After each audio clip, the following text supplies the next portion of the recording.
नमस्कार, मी प्रतिभा. How to cook इझीमध्ये तुमचं खूप खूप आणि मनापासून स्वागत. पनीर बहुधा सगळ्यांनाच आवडतं आणि पनीरचे आपण अनेक पदार्थ बनवतो. तर आज आपण बनवणार आहोत पनीर पोळी वडा. फार छान लागते ही रेसिपी. तर रेसिपीकडे वळूयाच आपण, पण त्या आधी जर चॅनलवर नवीन आला असाल तर चॅनलला नक्की लाईक, शेअर आणि सबस्क्राईब करा. जे अगदी फ्री आहे.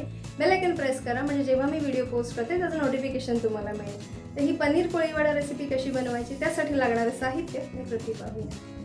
पनीर पोळी वडा बनवण्यासाठी लागणारं साहित्य पाहूया.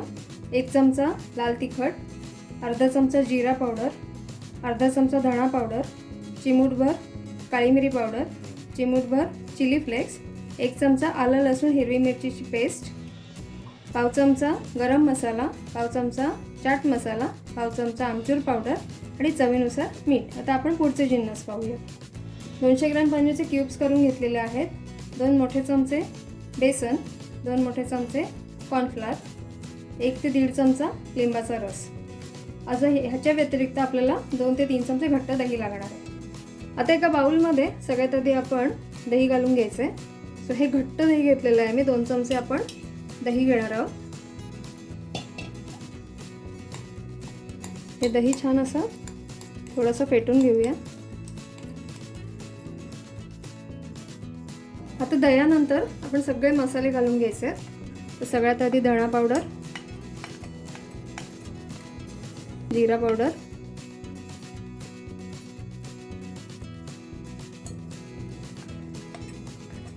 काळी मिरी पावडर, चिली फ्लेक्स. आता ह्याच्यामध्ये आपण चिली फ्लेक्स वापरलेले आहेत, लाल तिखट वापरलेलं आहे, आलं लसणाची पेस्ट. तुम्हाला तिखट कसं हवं आहे, तुमच्याकडे कसं खातात त्याप्रमाणे ॲडजस्ट करा. आलं लसूण हिरवी मिरचीची पेस्ट, आमचूर पावडर, चाट मसाला, गरम मसाला, चवीनुसार मीठ, लाल तिखट, लिंबाचा रस. आता सगळ्यात आधी आपण हे सगळे जिन्नस मिक्स करून घेऊया. हे मिक्स करून झाले की याच्यामध्ये आपण घालून घ्यायचे कॉर्नफ्लोअर आणि बेसन आणि हे सुद्धा व्यवस्थित असं मिक्स करून घ्यायचं आहे. आता तुम्हाला जर वाटलं हे मिश्रण घट्ट झालं आहे तर याच्यामध्ये थोडंसं पाणी घाला आणि हे थोडंसं आपण लूज करायचं आहे. अजून याच्यामध्ये 2 चमचे पाणी घातले मी. हे बघा, मला आणखी फक्त 2 ते 3 चमचे पाणी याच्यामध्ये घालायला लागलं. व्यवस्थित कन्सिस्टन्सी झालेली अशी घट्टच हवी आपल्याला. आपण पातळ भजीसारखं नाही करायचं. सो आता ह्याच्यामध्ये आपण घालून घेऊया पनीरच्या क्यूब्स.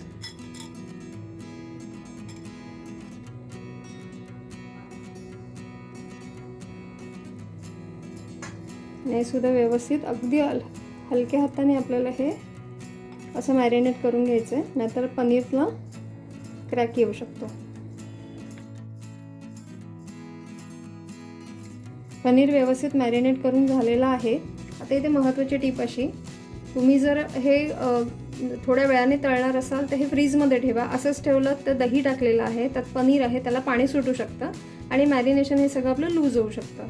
नाही तर लगेच हे तळायला घ्या. सो आता आपण 5 मिनटं फक्त फ्रीजमध्ये ठेवूया आणि तेल गरम करत ठेवू. तोपर्यंत ते थोडंसं घट्ट होईल आणि आपण आपली तळण्याची तयारीसुद्धा होईल. तेल गरम झालेलं आहे आणि आता आपण ह्याच्यामध्ये महत्त्वाची टीप अशी की हे लो फ्लेमवरच करायचं आहे. आपल्याला गॅस अजिबात मोठा करायचा नाही, कारण पनीर आहे ते लगेच जळू शकतं. आता तेल व्यवस्थित गरम झालेलं आहे. आता आपण ह्याच्यामध्ये पनीर सोडायला घेऊया.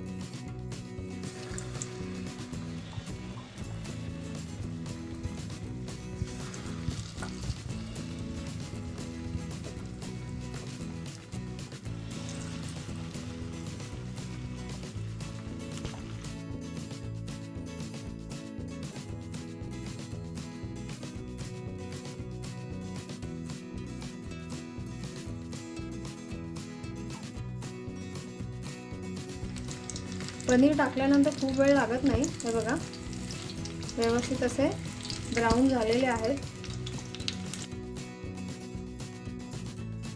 म्हणून हे लो फ्लेमवरच आपल्याला फ्राय करायचं आहे. हे बघा, आणि डीप फ्राय करता तर हे लगेचच आपले पनीर कधीही फ्राय करून होतं. तर आता आपण काढून घेऊया.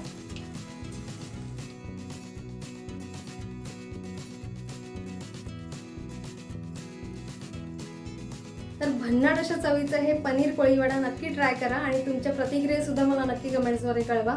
आणि तुम्ही मला इंस्टाग्राम आणि फेसबुकवर फॉलो करू शकता, त्याची लिंक डिस्क्रिप्शन बॉक्समध्ये दिलेली आहे. आपण पुन्हा भेटूया अशाच एका छान आणि मस्त रेसिपीसह. तोवर स्वस्त राहा, काळजी घ्या.